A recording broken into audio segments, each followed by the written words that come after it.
पिछले 15 दिनों के अंदर बादल फटने की या क्लाउड बर्स्ट की कम से कम 2 घटनाएं हिंदुस्तान में हुई। आखिरकार सवाल उठता है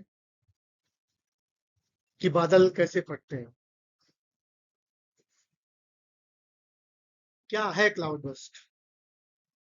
अगर देखा जाए तो बादल का फटना अचानक किसी एक स्थान पर बहुत तेज गति में बारिश हो रही है तो उसको बादल का फटना कहा जाता है।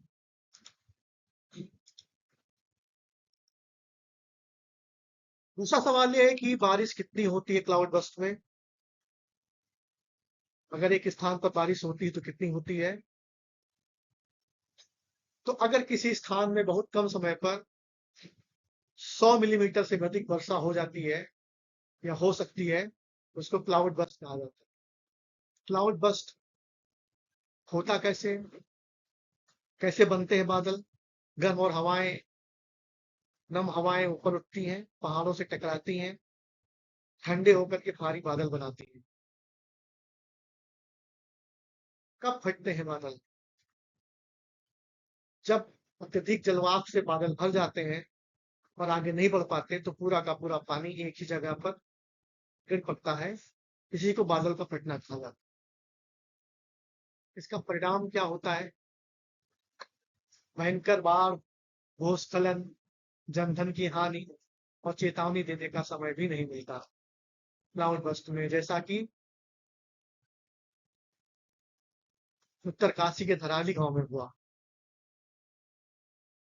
कौन कौन से देश हैं, कौन कौन से क्षेत्र हैं भारत में जो संवेदनशील है? तो भारत का जो ये उत्तरी पश्चिमी किनारा है, ये जिसमें मुख्य रूप से उत्तराखंड, लद्दाख, हिमाचल, हिमालय और जम्मू कश्मीर, ये पूरा का पूरा ये रीजन, अगर देखा जाए, ये पूरा का पूरा रीजन जो है एक क्लाउड बर्स्ट का प्रोन एरिया है। कौन कौन से इंडिकेटर हैं जो जलवायु परिवर्तन के कारण है? तो जलवायु परिवर्तन या क्लाउड बर्स्ट का सबसे महत्वपूर्ण कारण है जलवायु परिवर्तन, जैसे ग्लेशियर्स का पिघलना, सतह पर स्थलों पर तापमान का बढ़ना, स्नो कवर का कम होना, ट्री लाइन्स का ऊपर या नीचे की ओर शिफ्टिंग होना, बसंत का पहले आना और ध्रुवों की ओर, ध्रुवों से दूर जनजातियों, विभिन्न प्रकार की जो जातियां उनका शिफ्टिंग होना, सी लेवल बढ़ना, सी आइस का मेल्टिंग होना, एयर टेम्परेचर, ट्रोपोस्फियर के पास एयर टेम्परेचर का बढ़ना और ओशियन की हीट कंटेंट का बढ़ना। तो देखा जाए तो these are basic indicators of global warming and climate change, and also cause of rise of cloud burst incident in our atmosphere. अब सवाल इस बात का है कि इसका समाधान क्या है? समाधान क्या है? समाधान है अर्ली वार्निंग सिस्टम, जिसमें डॉपलर राडार, सैटेलाइट के माध्यम से समय समय पर प्रोन एरियाज की निगरानी की जाए। जहां पर क्लाउड बर्स्ट की संभावना है वहां पर मजबूत सड़क, मजबूत भवन और जल की निकासी की उचित व्यवस्था की जाए।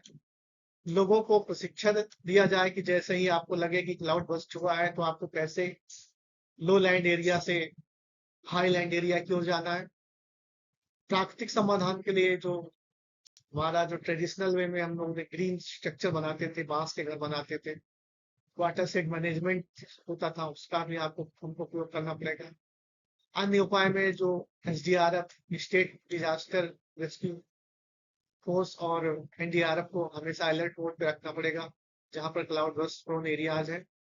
और वनीकरण, जोनिंग, भूमि का सतत प्रबंधन, ये बहुत सारे उपाय हैं जिनसे जो है क्लाउड बर्स्ट को रोका जा सकता है।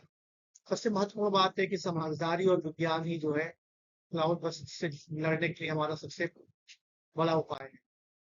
धन्यवाद। मैं Anil Kumar Singh, professor DSN PG college Unnao. Thanks for watching my video.